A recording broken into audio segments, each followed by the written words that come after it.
alors cabinet Lita, on l'a créé en 2024, donc c'est un cabinet qui a un peu plus de 2 ans. On est spécialisé sur les enjeux de durabilité.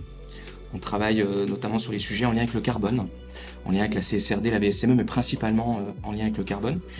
Et aujourd'hui, on est 2 associés, donc moi-même et mon associé Marine, et on a un salarié. Et de mon côté, j'ai rejoint le cabinet Lita en septembre 2025, essentiellement pour justement travailler sur les sujets durabilité et comptabilité carbone, parce que c'était notamment mon sujet de mémoire d'expertise comptable.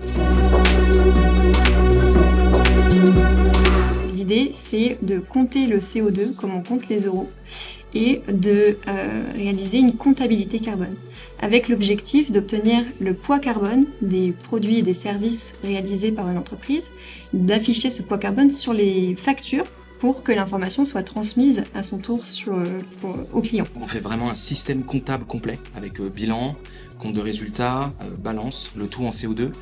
Donc c'est vraiment une compta en partie double. Et je vais ajouter que cette initiative, on la porte pas seule du tout. On fait partie d'un collectif qui s'appelle l'AFRA, Alliance for Resilience Accounting.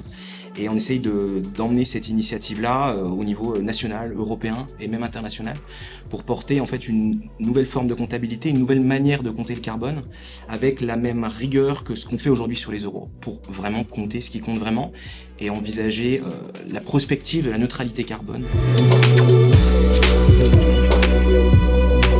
Oui, aussi la comptabilité classique qui est quand même notre cœur de métier et on fait justement l'émission durabilité en plus par rapport notamment au CO2, à la VSME, la CSRD, etc. On fait aussi beaucoup de formations pour la profession et on essaye d'intégrer au maximum la profession des experts comptables sur tous ces sujets-là, notamment en ayant mobilisé un groupe de travail au sein de la commission durabilité de l'ordre des experts comptables. J'ajouterais qu'on fait beaucoup ça en bénévolat aussi. Oui. C'est un engagement fort du cabinet dès sa création, d'avoir des valeurs fortes et de travailler pour faire évoluer les choses et pour que l'expert comptable occupe la place qui lui revient sur ces sujets-là. Donc c'est-à-dire l'application de la science en toute conscience et avec indépendance.